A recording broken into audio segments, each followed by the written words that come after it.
میرے نبی کے پیارے غلاموں، اللہ رب العالمین اپنی لاریب کتاب قرآن مجید میں ارشاد فرماتا ہے، فرمایا وَأَقِيمُوا الصَّلَاةَ وَآتُوا الزَّكَاةَ وَارْكَعُوا مَعَ الرَّاكِعِينَ، فرمایا نماز قائم کرو، وَآتُوا الزَّكَاةَ اور زکوٰۃ دو، وَارْكَعُوا مَعَ الرَّاكِعِينَ یعنی رکوع کرنے والوں کے ساتھ رکوع کیا کرو۔ تو میرے نبی کے پیارے غلاموں، حضرت سیدنا عبداللہ ابن مکتوم رضی اللہ تعالیٰ عنہ میرے نبی کی بارگاہ میں حاضر ہوا، یا رسول اللہ صلی اللہ علیہ وسلم، میں آنکھوں سے دیکھ نہیں سکتا، اگر آپ مجھے اجازت دیں تو میں گھر میں نمازیں ادا کر سکتا ہوں، گھر میں نمازیں پڑھ سکتا ہوں، کیونکہ راستے میں آتا ہوں تو مجھے تکلیف اٹھانی پڑتی ہے۔ تو میرے نبی آقا علیہ الصلوۃ والسلام نے فرمایا، اے میرے صحابی، جب آپ اگلی نماز پر آنا تو پھر میں آپ کو بتاؤں گا کہ نماز گھر میں پڑھنی ہے یا مسجد میں آ کر پڑھنی ہے۔ تو میرے نبی کے پیارے غلاموں، میرے نبی کا وہ صحابی جو آنکھوں سے نہیں دیکھ سکتا، جب مسجد میں آیا اگلی نماز پر تو میرے نبی نے فرمایا، اے میرے صحابی ذرا یہ بتا، جب میرا بلال اذان دیتا ہے کیا تیرے کانوں میں آواز جاتی ہے؟ جی یا رسول اللہ آواز جاتی ہے۔ تو فرمایا پھر تیرے پہ لازم ہے کہ تو نماز مسجد میں آ کر جماعت کے ساتھ ادا کیا کر، میرے پیچھے آ کر نماز پڑھا کر۔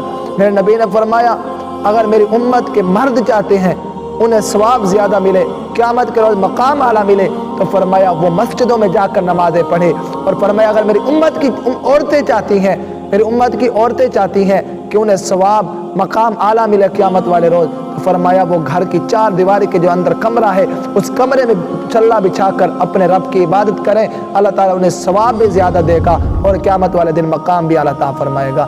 حضرت سیدنا ابو ہریرہ رضی اللہ تعالیٰ عنہ روایت کرتے ہیں کہ پیارے نبی آقا علیہ الصلوۃ والسلام حضرت محمد صلی اللہ علیہ وسلم نے فرمایا، جب نماز پڑھنے والا نمازی گھر سے وضو کرنے کے بعد مسجد کی طرف پہلا قدم اٹھاتا ہے، روانہ ہوتا ہے، ابھی پہلا قدم ہی اٹھاتا ہے نا، اللہ رب العالمین نیکیاں لکھنے والے فرشتے کو حکم دیتا ہے کہ اس کی نیکیاں لکھنا شروع کر دو۔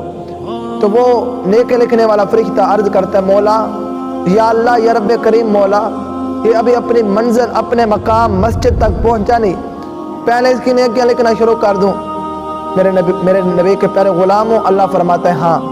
فرمایا یا اللہ اگر اس کا راستے میں ارادہ بدل گیا؟ اللہ فرماتا ہے نہیں، یہ میرے حکم کی طرف چل پڑا ہے، میں چاہتا ہوں یہ جتنے قدم اپنے گھر سے میرے گھر تک اٹھا کر جائے، اس کے ہر قدم پر اسے نیکی ملے، اس کے ہر قدم پر اسے نیکی ملے۔ اور میرے نبی کے پیارے غلاموں، گناہ لکھنے والے فرشتے کو حکم ہوتا ہے، اللہ تعالیٰ فرماتا ہے یہ جتنے قدم اپنے گھر سے اٹھا کر میرے گھر تک جائے، اس کے ہر قدم پر اس کے ایک ایک گناہ معاف کرتا جا، مٹاتا جا۔ میرے نبی کے پیارے غلاموں، آقا علیہ الصلوۃ والسلام کے پیارے غلاموں، میرے نبی نے فرمایا جب کوئی ایمان والا گناہ کی طرف جاتا ہے، پہلا قدم اٹھاتا ہے، گناہ لکھنے والا فرشتہ عرض کرتا ہے، مولا اس کے گناہ لکھوں؟ اللہ فرماتا ہے ابھی نہیں لکھنا۔ میرے نبی کے پیارے غلاموں، پھر وہ ایمان والا گناہ کے آدھے راستے میں پہنچتا ہے، پھر عرض کرتا ہے، مولا فرشتہ عرض کرتا ہے، مولا گناہ لکھوں؟ اللہ فرماتا ہے ابھی بھی نہیں لکھنا، کیونکہ لا تقنطوا من رحمت اللہ ان اللہ یغفر الذنوب جميعا انہ هو الغفور الرحیم۔ فرمایا میری رحمت بڑی وسیع ہے، میری رحمت بڑی وسیع ہے، کیا پتہ اس کا ارادہ بدل جائے، اس کے دل میں میرا خوف آ جائے، یہ گناہ چھوڑ کر واپس اچھے راستے پر چل پڑے۔ میرے نبی کے پیارے غلاموں، فرمایا وہ گناہ کے بالکل قریب پہنچ جاتا ہے، ابھی گناہ کیا نہیں، بس گناہ کے قریب پہنچ جاتا ہے۔ میرے نبی کے پیارے غلاموں، جیسے تیر اور کمان ہے، اتنا قریب پہنچ جاتا ہے، پھر فرشتہ عرض کرتا ہے، مولا اب گناہ لکھوں؟ پھر فرشتہ عرض کرتا ہے اب گناہ لکھوں؟ اللہ میرے مولا فرماتا ہے، یا اللہ فرماتا ہے ابھی بھی گناہ نہیں لکھنا۔ فرمایا جب تک یہ گناہ کر نہ لے اس وقت تک اس کا گناہ لکھنا نہیں۔